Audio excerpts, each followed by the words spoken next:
effort to coordinate national action. The agenda and sustainable development goals. The hosting of this regional workshop was one of Fiji's membership pledges, and therefore I am honoured to be here and honoured to see Fiji's membership pledge come to life and fruition today. Certainly, this would not have been possible without the commitment and support of the Regional Rights Resource Team of the Pacific Community and the Universal Rights Group, and through the support of the UK-funded Pacific Commonwealth Equality Project and the governments of Australia and Sweden. The international human rights mechanisms, such as the Universal Periodic Review, the special procedures, and treaty bodies, regularly assess the degree to which states are fulfilling their human rights obligations and their commitments, and they generate a range of recommendations to help to move states towards improved compliance.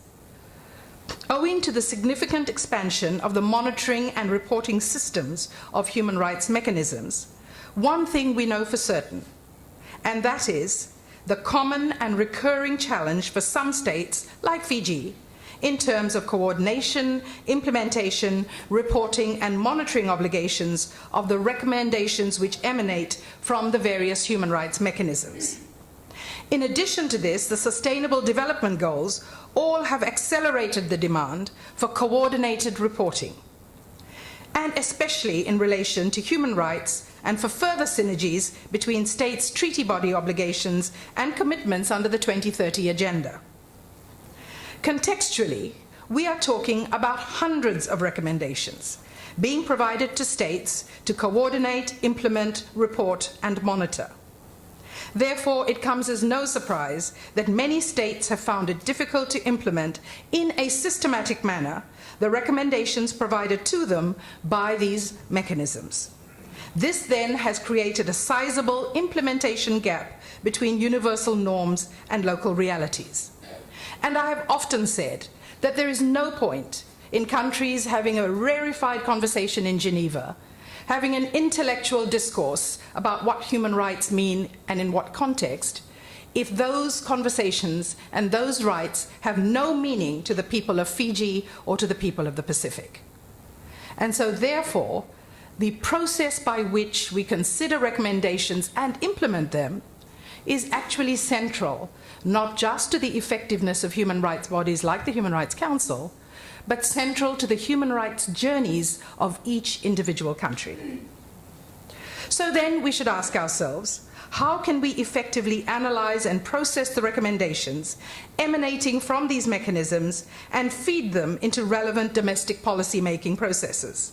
How do we narrow the implementation gap and ease this reporting burden? And it is a burden for many small states which do not have the capacity to report on everything in time. And I also want to say at this point that we often complain about a lack of coherence in United Nations bodies. That New York doesn't always know what's happening in Geneva, and Geneva doesn't always know what's happening in Bonn or Bangkok. And I think that that concern and that criticism is absolutely valid. There is a lack of coherence. But I also think that the lack of coherence internationally is often a reflection of a lack of coherence between different ministries on the ground domestically.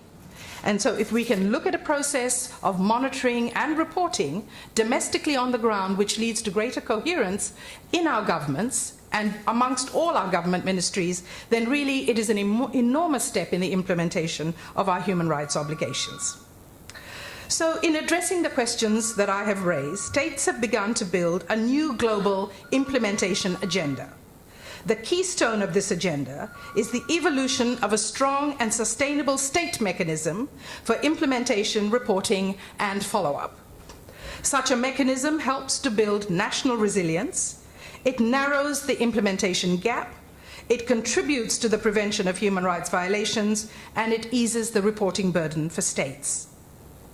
At this juncture, I will highlight the prevention agenda of the Human Rights Council, because it is directly linked to the implementation agenda.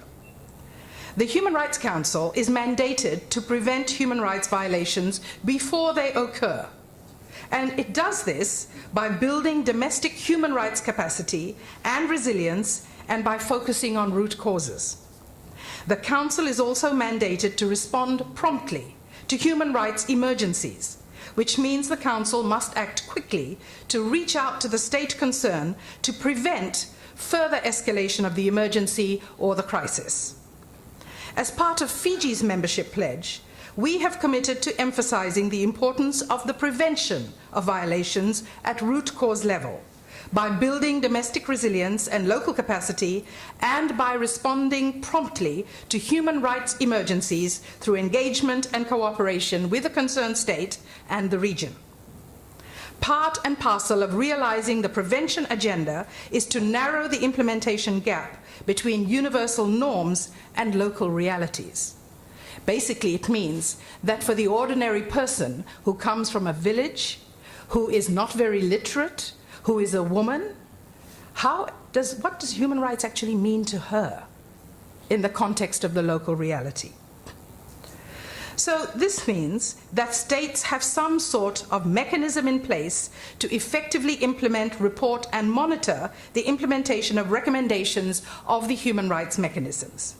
And this is where states' mechanisms for implementation, reporting, and follow-up plays a central role, and why this is so very important, and indeed why this dialogue is so very important, not just for Fiji, but for the region. Such a mechanism allows for the coordination and tracking of national follow-up and implementation while reducing the reporting burden on states, and it boosts the mainstreaming of human rights across national policies. I therefore cannot emphasize enough the importance of this regional dialogue. It marks an important milestone in the global human rights implementation agenda. A key part of this agenda is the growing interest in state mechanisms for implementation, reporting, and follow-up.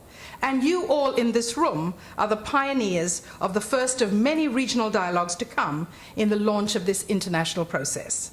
I wish you all a successful 2 days, and I look forward to hearing of the outcomes of this dialogue. Vinaka Vakalevu, and thank you. Staff of the Universal Rights Group and the RRRT. On children's rights, Dr. Chitramasi. Mechanisms are essential to these efforts. They make human-centered development